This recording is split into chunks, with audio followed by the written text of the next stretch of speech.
കത്തോലിക്ക കോൺഗ്രസിനെ സംബന്ധിച്ചിടത്തോളം അത് വളരെ പ്രത്യേകിച്ച് മുനമ്പത്തെ ജനതയെ സംബന്ധിച്ചിടത്തോളം ഇതൊരു പ്രതീക്ഷയുടെ പുലരിയാണ്. കഴിഞ്ഞ കുറേ കാലങ്ങളായിട്ട് മുനമ്പത്തെ ജനങ്ങൾക്ക് വേണ്ടി കത്തോലിക്ക കോൺഗ്രസ് അതിശക്തമായ പ്രക്ഷോഭങ്ങളും പൊതുസമൂഹത്തിൻ്റെ സർക്കാരിൻ്റെ മുമ്പിൽ അവരുടെ ആവശ്യങ്ങൾക്ക് വേണ്ടി വാദിക്കുകയായിരുന്നു. ഈ വിഷയത്തെക്കുറിച്ച് പഠിച്ചപ്പോൾ ഞങ്ങൾക്ക് മനസ്സിലായി, മുനമ്പം വിഷയം പരിഹരിക്കപ്പെടണമെങ്കിൽ അതിന് കാരണമായിട്ടുള്ള വഖഫ് നിയമം ഭേദഗതി ചെയ്തേ മതിയാവൂ. ഇതാരെയും കുറ്റപ്പെടുത്താൻ വേണ്ടി പറയുന്നില്ല. വഖഫ് നിയമത്തിലുള്ള ചില അപാകതകൾ മൂലമാണ് മുനമ്പത്തെ ജനതയ്ക്ക് ശാശ്വതമായൊരു പരിഹാരം ലഭിക്കാത്തത് എന്ന് ഞങ്ങൾ മനസ്സിലാക്കി. അതുകൊണ്ടാണ് കത്തോലിക്ക കോൺഗ്രസ് ഈ കാര്യം പ്രത്യേകമായിട്ട് എടുത്തു പറഞ്ഞിരുന്നത്. കത്തോലിക്ക കോൺഗ്രസിൻ്റെ സമുന്നതനായ പ്രസിഡന്റ് ബഹുമാനപ്പെട്ട പ്രൊഫസർ രാജീവ് കൊച്ചുപറമ്പിൽ സാറ് വിവിധ വേദികളിൽ ഇത് കൃത്യമായി പറഞ്ഞിട്ടുണ്ട്. ഈ മുനമ്പം വിഷയം പരിഹരിക്കണമെങ്കിൽ, മുനമ്പം വിഷയം മാത്രമല്ല, വഖഫ് ബോർഡിൻ്റെ അവകാശവാദങ്ങൾ മൂലം വിഷമിക്കുന്ന അനേകം ആളുകളുണ്ട്. അതിൻ്റെ അകത്ത് മുസ്ലിങ്ങളുണ്ട്, ക്രിസ്ത്യാനികളുണ്ട്, മറ്റു മതസ്ഥരുണ്ട്. ഇതിൻ്റെ അകത്ത് മതമല്ല വിഷയം.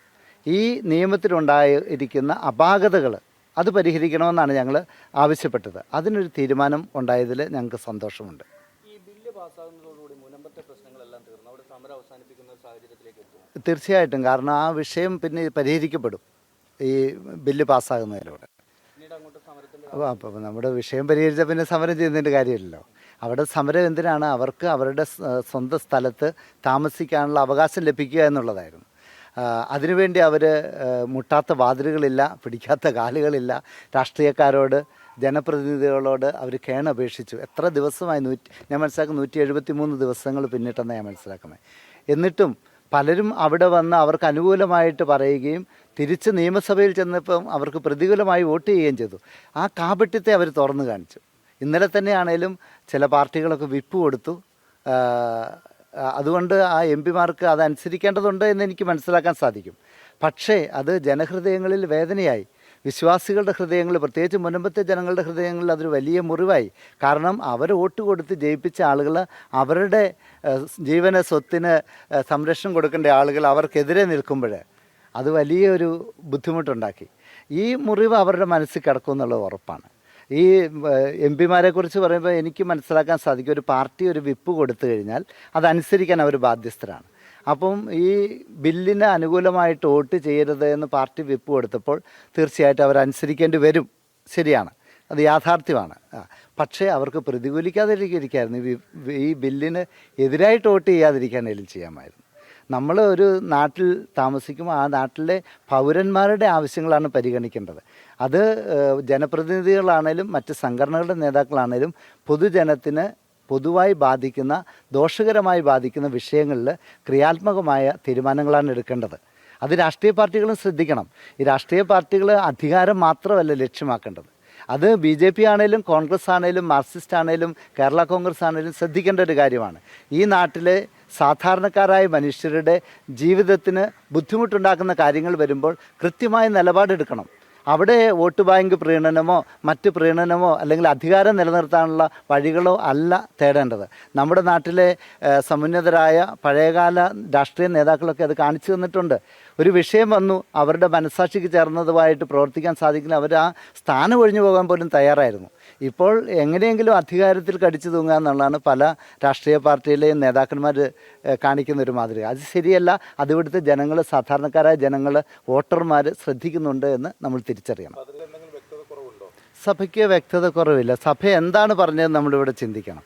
കേരള കത്തോലിക്ക മെത്രാൻ സമിതി ഇറക്കിയിരിക്കുന്ന ആ കുറിപ്പിൽ കൃത്യമായിട്ട് പറഞ്ഞിട്ടുണ്ട്, ഈ വഖഫ് നിയമത്തിൽ ഇന്ത്യയുടെ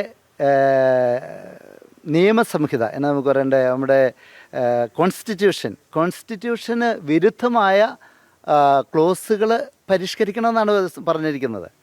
നമ്മുടെ ഈ നാട്ടിലെ ഏറ്റവും പ്രധാനപ്പെട്ട നിയമം എന്ന് പറയുന്നത് നമ്മുടെ കോൺസ്റ്റിറ്റ്യൂഷനാണ്. ആ കോൺസ്റ്റിറ്റ്യൂഷൻ എല്ലാവർക്കും ബാധകമാണ്. ആ കോൺസ്റ്റിറ്റ്യൂഷന് മുകളിൽ ഒരു മത നിയമവും പ്രായോഗികമല്ല. ഇപ്പം ഞങ്ങളെ സംബന്ധിച്ചിടത്തോളം, ഞാൻ മുസ്ലിങ്ങളുടെ കാര്യം പറയുന്നില്ല, ക്രിസ്ത്യാനികളുടെ കാര്യം പറയാം. ക്രിസ്ത്യാനികളായ ഞങ്ങളെ സംബന്ധിച്ചിടത്തോളം കാനൻ ലോയാണ് ബാധകം ഞങ്ങളുടെ വിശ്വാസ ജീവിതത്തിൽ. പക്ഷേ ഈ കാനൻ ലോ ഇന്ത്യ മഹാരാജ്യത്തെ മറ്റ് മതവിഭാഗക്കാർക്ക് ബാധകമല്ല. അത് ഞങ്ങൾക്ക് ക്രൈസ്തവർക്കാണ് ബാധകം. എന്ന് പറഞ്ഞതുപോലെ മുസ്ലിം സമുദായത്തിൻ്റെ ഒരു നിയമം അവരുടെ ഇടയിൽ അത് നടപ്പിലാക്കുന്നതിന് ഞങ്ങൾക്ക് യാതൊരു ബുദ്ധിമുട്ടുമില്ല. ഈ നിയമ ഭേദഗതിക്ക് അനുകൂലിക്കുമ്പോഴും കത്തോലിക്ക മെത്രാൻ സമിതി ഒരു കാരണവശാലും മുസ്ലിം സമുദായത്തിനെതിരല്ല. അവരുടെ ന്യൂനപക്ഷ അവകാശങ്ങൾ സംരക്ഷിക്കപ്പെടുക തന്നെ ചെയ്യണമെന്ന് വളരെ വ്യക്തമായിട്ട് അതിനകത്ത് പറഞ്ഞിട്ടുണ്ട്. പിന്നെ എവിടെയാണ് നമ്മൾ ഈ ബില്ലിനെ അനുകൂലിക്കുന്നത്? ഈ ബില്ലിനെ അനുകൂലിക്കുന്നത് ഈ വഖഫ് നിയമ മൂലം ഈ നാട്ടിലെ സാധാരണക്കാരായ പൗരന്മാരുടെ സ്വത്തിന് ഭീഷണി ഉണ്ടാകുന്നത് കൊണ്ടാണ്. ഇപ്പം ഒരു 500 വർഷം മുമ്പ് വഖഫ് ചെയ്തതാണ് ഈ സ്വത്ത് എന്നൊരാളോട് പറഞ്ഞാൽ ആ വഖഫ് ബോർഡിൽ നമ്മൾ പോകണം, ട്രൈബ്യൂണലിൽ. അവിടെ പോയിട്ട് ഈ സ്വത്ത് എൻ്റേതാണെന്ന് തെളിയിക്കുകയല്ല ചെയ്യുന്നത്. ഈ സ്വത്ത് ഈ 500 വർഷം മുമ്പ് വഖഫ് ചെയ്തതല്ല എന്ന് ഞാൻ തെളിയിക്കാൻ എനിക്ക് ബാധ്യത ഉണ്ടാവുകയാണ് അവിടെ. അതെങ്ങനെ നടക്കും? അതിലാണ് അനീതി നമ്മൾ പറയുന്നത്. ഈ നാട്ടിൽ ഒരാളുടെ സ്വത്ത് ഏറ്റെടുക്കണമെങ്കിൽ അതിന് 2 കാര്യങ്ങളാണ് വേണ്ടതെന്നാണ് ഞാൻ മനസ്സിലാക്കുന്നത്. ഒന്ന്, നമ്മൾ ഒരു വ്യവഹാരത്തിന് പോകുന്നു, കോടതികളെ സമീപിക്കുന്നു. അപ്പോൾ കോടതി അതിൻ്റെ അകത്ത് തീർപ്പ് കൽപ്പിച്ചിട്ട് പറയുകയാണ് ഈ സ്വത്ത് ഇന്നയാളുടെയാണ് എന്ന് പറഞ്ഞാൽ ആ ആളുടെയാണ് ആ സ്വത്ത്. അവിടെ കോടതിയിൽ നമുക്ക് നമ്മളുടേതായ തെളിവുകൾ സമർപ്പിക്കാനുള്ള അവസരമുണ്ട്. അങ്ങനെ കോടതി തീർപ്പ് കൽപ്പിച്ചാൽ പിന്നെ അത് നമ്മുടേതല്ലായി മാറും, അല്ലെ നമ്മുടേതായി മാറും, ഏതാണെങ്കിലും. അല്ലാതെ രണ്ടാമതുള്ളത് ഇവിടുത്തെ വികസന പ്രവർത്തനങ്ങൾക്ക് വേണ്ടി ഗവൺമെൻറ് തീരുമാനിക്കുകയാണ് ഇന്ന സ്വത്ത് ഏറ്റെടുക്കേണ്ടതുണ്ട് എന്ന് തീരുമാനിച്ചാൽ അതിന് ആ വ്യക്തിക്ക് അർഹമായ പ്രതിഫലം, റെമ്യൂണറേഷൻ കൊടുക്കണം, നഷ്ടപരിഹാരം കൊടുക്കണം. അങ്ങനെ കൊടുത്തിട്ടേ എടുക്കാൻ പറ്റുള്ളൂ. അങ്ങനെ നിയമമുണ്ട് നമ്മുടെ നാട്ടിൽ. എന്നാൽ വഖഫിൻ്റെ കാര്യത്തിൽ അങ്ങനെയല്ല. ഒരാൾ പറയാണ് വഖഫ് ഈ സ്ഥലം വഖഫിൻ്റെ ആണ് എന്ന് പറഞ്ഞാൽ ആ പറഞ്ഞ ആളുടെ എതിരായിട്ട് ഈ സ്ഥലത്തിൻ്റെ ഉടമ പോയി അവരുടേതെല്ലാം തെളിയിക്കണം. അതിലാണ് അനീതിയുള്ളത്. അതാണ് ഞങ്ങൾ പറയുന്നത് അത് മാറ്റണമെന്ന്. അതുമാത്രമല്ല, വഖഫ് ബോർഡിലെ നിയമങ്ങൾ ഏത് നിയമങ്ങളാണ്? അത് മുസ്ലിം ജൂറിസ്പ്രുഡൻസിൽ വരുന്ന നിയമങ്ങളാണ് അവിടെയുള്ളത്, ശരീഅത്ത് നിയമങ്ങൾ. അതിന് നമ്മൾ എതിരല്ല. ശരീഅത്ത് നിയമത്തിന് ഒരു കാരണവശാലും ക്രൈസ്തവരെതിരല്ല. മുസ്ലിം സമുദായത്തിൽ ആ ശരീഅത്ത് നിയമം നടപ്പിലാക്കുന്നത് ഞങ്ങൾക്ക് ഒരു പ്രശ്നമില്ല. പക്ഷേ അത് മറ്റു മതസ്ഥരുടെ മേൽ വരുമ്പോഴാണ് ഇവിടുത്തെ നാട്ടിൽ പ്രശ്നങ്ങളുണ്ടാകുന്നത്. ഞാൻ ആദ്യം പറഞ്ഞ ഉദാഹരണം തന്നെ, ക്രിസ്ത്യൻ നിയമങ്ങൾ ക്രിസ്ത്യൻ മതവിശ്വാസികൾക്കാണ് ബാധകം, അല്ലാതെ മറ്റു മതവിശ്വാസികൾക്കല്ല. നമ്മളങ്ങനെ മൊത്തത്തിൽ എല്ലാവർക്കും അത് ബാധകമാണെന്ന് പറഞ്ഞു കഴിഞ്ഞാൽ അത് മതനിയമങ്ങളുടെ ഒരു അധിനിവേശമായിട്ട് മാറും. അതിനെതിരെയാണ് നമ്മൾ പ്രതികരിച്ചിരിക്കുന്നത്. ഈ കാര്യം പറഞ്ഞപ്പോഴും കേരള കത്തോലിക്ക മെത്രാൻ സമിതി വളരെ കൃത്യമായിട്ട് പറഞ്ഞിട്ടുണ്ട്, മുസ്ലിം സമുദായത്തിൻ്റെ ന്യൂനപക്ഷ അവകാശങ്ങളെ മാനിച്ചുകൊണ്ട് വേണം ഈ ബില്ല് ഭേദഗതി ചെയ്യേണ്ടത്. ഈ ബില്ലിലെ പൊതുസമൂഹത്തിന് ദോഷം വരുന്ന കാര്യങ്ങളാണ് അവർ ചർച്ച ചെയ്തത്. നീണ്ട ചർച്ചയായിരുന്നു, നമുക്കറിയാം. ഇന്നലെ 12 മണി കഴിഞ്ഞാണെന്നാണ് എനിക്ക് തോന്നുന്നത് ഈ ചർച്ച കഴിഞ്ഞത്. അപ്പോൾ അതിന് നമ്മുടെ ജനപ്രതിനിധികൾ കൃത്യമായിട്ട് ചർച്ച ചെയ്താണ് തീരുമാനമെടുത്തിരിക്കുന്നത്. ഇതിൻ്റെ അകത്ത് ഞങ്ങൾക്കുള്ളൊരു ദുഃഖം, ഈ നാട്ടിലെ മുനമ്പത്തെ ആളുകൾ ഇത്രയും കണ്ണീരോടെ അപേക്ഷിച്ചിട്ടും ആ ജനപ്രതിനിധികൾ അത് കേട്ടില്ല എന്നുള്ളത് വലിയൊരു ദുഃഖമാണ്.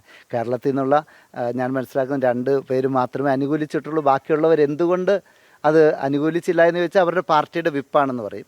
പാർട്ടിയുടെ തീരുമാനം എന്ന് പറഞ്ഞാൽ ആ പാർട്ടിയിലെ നേതാക്കന്മാരുടെ തീരുമാനം തന്നെ ആയിരിക്കണം.